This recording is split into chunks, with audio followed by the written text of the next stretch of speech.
Welcome to Zoom In, Zoom Out. I'm your host, Alec McDonald. The year 2025 was headlined by unexpected turns in the Indo-Pacific region. So what will 2026 look like for Taiwan and its regional neighbors? In January, the Washington, D.C.-based think tank Center for Strategic and International Studies, or CSIS, hosted their Indo-Pacific Forum looking forward towards 2026. So to get an inside perspective at those conversations, we are now joined by the CSIS China Power Project Director, Bonny Lin. Bonny Lin, thank you very much for joining us today. Thank you for inviting me. I want to start off asking about Operation Absolute Resolve. This is the U.S. military operation that captured Venezuelan President Nicolas Maduro. What lessons were learned from that can be applied to strategy in the Indo-Pacific, particularly looking at China and Taiwan? Thank you. I think that's a focus that many of us who are focused on defense and security issues are looking at right now. I guess before I answer this question, I do want to flag a recent CSIS piece that we released. I invited 3 leading experts from Taiwan to offer their insights on how they would look at the U.S. military operation. So that includes Alexander Huang, Dr. Lai Yizhong from the Prospect Foundation, and then, of course, Admiral Li Ximing, I think who probably needs no introduction in the Taiwan public. But those 3 experts and me, the 4 of us, we offered our insights into how to think about whether U.S. absolute resolve offers a usable template for China to think about operations vis-a-vis Taiwan. And I think we largely conclude that China does not have the military capabilities to replicate what the United States did in Venezuela. And even if China did have the military capabilities, it would not achieve the desired political effect that China would want if it were to take military action against Taiwan. But I think a larger issue that the U.S. military operation also signals is how willing the United States under President Trump is to use military force to achieve our goals. As we looked at U.S. operations in Venezuela, I think it's not lost on international observers that the United States, that President Trump, after he's returned to office, has used military force against 7 different countries in his first year back in office. Right? So this is not a president that's shy about using military force, particularly when it comes to preserving what President Trump views as U.S. interest. And when it comes to thinking through how that applies to China and what that means, I think China needs to be able to wonder, well, is the relative success the United States has from this operation, is it going to cause President Trump and his team to think that military is a more usable tool than before? Because we're having that discussion within D.C. right now. I think there are some who are saying a potential lesson learned the Trump team may have is the operation was very quick, very successful, and maybe that could encourage him to use force elsewhere. So I think all of these questions should at least encourage China to think through, if it were to think about using force against Taiwan, how would the United States respond? And would our recent lesson learned from Operation Absolute Resolve mean that the United States would be more willing to come to Taiwan's defense and would have potentially less qualms about using force? I think those are real questions that I would imagine Chinese analysts are thinking through right now. One trend we saw in the China's People Liberation Army, or PLA, during 2025 was the continued purging of top officers. So in 2026, I want to ask 2 questions. Do you think that trend is going to continue? And does that actually affect PLA readiness? That's an excellent question. And yesterday, we actually released a survey at CSIS where we surveyed about 80 or so leading U.S. experts of China and Taiwan and asked them a range of questions. One of the questions was exactly about the PLA purges within China and their assessment of how much those purges would actually affect Chinese readiness and ability to conduct major operations. So we were particularly interested in between now and 2027, where there's been a lot of concern about is 2027 somehow a marker in China's mind? And what we found is 57% of the respondents said the purges will have a medium effect. In other words, the purges are a major operational problem for the PLA, but will not prevent the PLA from engaging in major military operations. Only 13% of U.S. analysts that we surveyed believe that the purges are likely going to prevent China from using significant military force.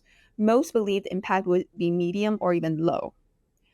And my assessment largely aligns with that. I personally chose medium in the sense that these purges do have an effect, and we'll likely see even potentially more purges in 2026.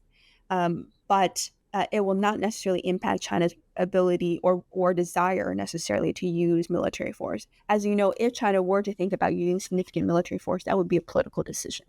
Obviously, capabilities matter, but at the end of the day, China has engaged in military operations in which their capabilities are far weaker than whoever they're going against. I mean, think about Korea War. During the Korean War, the Chinese were willing to intervene despite the fact that the United States had clearly a military dominance and superiority vis-a-vis China. There is a standoff right now between the opposition-controlled Legislative Yuan and the Executive Yuan over President Lai Ching-te's proposed special defense budget. What is the Washington view of this standoff? So the United States, of course, is clearly watching domestic politics in Taiwan, and of particular interest is to what extent President Lai is able to pass special military spending. And from the U.S. perspective, if he is not able to, I think that really raises significant questions in terms of both how serious is Taiwan on its own defense. It raises serious questions in terms of the lack of unity and the divisions within Taiwan, because I think there would be questions among some U.S. policymakers, as well as even among experts outside of the U.S. government. If you do see the opposition significantly pushing back against a desire to increase defense spending for Taiwan, and granted, I think there probably will be a range of reasons why they are doing so, but I think there probably will be a instinctive reaction from the U.S. side that pushback raises questions of whether it is possible to work with those within Taiwan that are not supportive of more defense spending for Taiwan. A major priority of the U.S. Department of War is that Taiwan needs to increase its defense spending, including up to 10% of its GDP.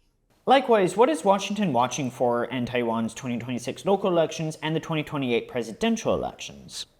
I think both elections will show significant information in terms of where Taiwan is headed, but also there's keen interest in watching those elections to understand where China might be headed, right? I think if election results were in a particular direction, it could make China slightly less anxious or more anxious. China's going to be anxious either way about developments within Taiwan. But the question is, what direction are things trending? And then as we get closer and closer to 2028, I think those in the United States were both, of course, watching to make sure to hopefully see that Taiwan's elections are free of interference. But again, also very, very, very, very aware that there probably is a strong Chinese incentive to try to swing the election results one way or the other, right? Definitely in their favor. And there's a greater risk of China being willing to engage in various types of coercive activities to achieve a certain result. So when we're looking at Taiwan's efforts in civil defense, how does Washington view the smaller steps, but really real actions from Taiwan that are enhancing the country's defense preparations? So I think from where I'm sitting in DC, I think there is a strong recognition that Taiwan has made significant investments in civil defense. It's a priority for President Lai. It's a priority for his team. And those investments and activities have gone way more than beyond what we've seen in prior years. Obviously, civil defense efforts have to be coupled also with the more traditional defense efforts, including larger purchases of different weapon systems, increase in defense spending. In particular, I think we would be watching where the budget is. And I do think there will be many in the Trump administration who will look at Taiwan's ability to achieve a certain budget level as a clear indication of Taiwan heading in the right direction in terms of defense. So I think all these efforts are fantastic, and Taiwan's already in the right direction. But again, there are certain standards and criteria that certain folks have set for Taiwan, and I think it's very important for Taiwan to try to move in that direction. So more regionally right now, there's a standoff between Japan and China after Japanese Prime Minister Takaichi made comments appearing to support Taiwan. Korea is also in the region and is staying neutral between Japan and China, while also making visits to China and meeting with President Xi Jinping. So what is the relationship between Japan, Korea, and China going to look like in 2026? So I think the China-Japan relationship will be, from my perspective, it would at most persist at current levels or potentially even deteriorate from what we're seeing right now. I don't see Prime Minister Takaichi backing down on her statements that she made in front of the Diet, basically voicing publicly what has been discussed for quite a long time privately within Japan. So nothing she said in early November 2025 was actually that surprising or necessarily that groundbreaking. And the Chinese escalation after that showcases how little tolerance China has for support for Taiwan. I have seen no indication on the part of the Chinese side that they are willing to accept anything from Prime Minister Takaichi or the Japanese government short of a complete withdrawal of her comments, which I think is also unacceptable for her. And what we're seeing China do is continue its escalation in various forms, most recently in terms of limiting dual-use items, the sale of dual-use items to Japan. So I see that persisting for a good part, if not the entire 2026, unless we see a change of government in Japan, which, of course, given Japanese domestic politics, we can't completely rule out. In terms of China's approach towards Korea, one of China's main goals recently is to get South Korea on China's side vis-a-vis historical issues related to Japan. I think so far South Korea has done a pretty good job in trying to not fall into any of the traps that China has set in terms of lining up against Japan.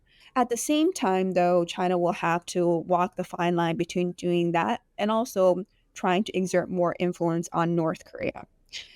If you recall, during the first Trump administration, right before we saw Trump have meetings with Kim Jong-un, Xi Jinping renewed and had meetings with Kim Jong-un himself, right? So there are key questions in 2026 of whether China will want to meet more with Kim or have more influence over Kim because of the possibility of more North Korea-US engagements, or a possibility or worry about, there's also, of course, Chinese worry that Russia's influence over North Korea is increasing, and that's not necessarily completely desirable from China's perspective. I think the stronger North Korea relations with Russia means that North Korea has more ability in some ways to push back against China.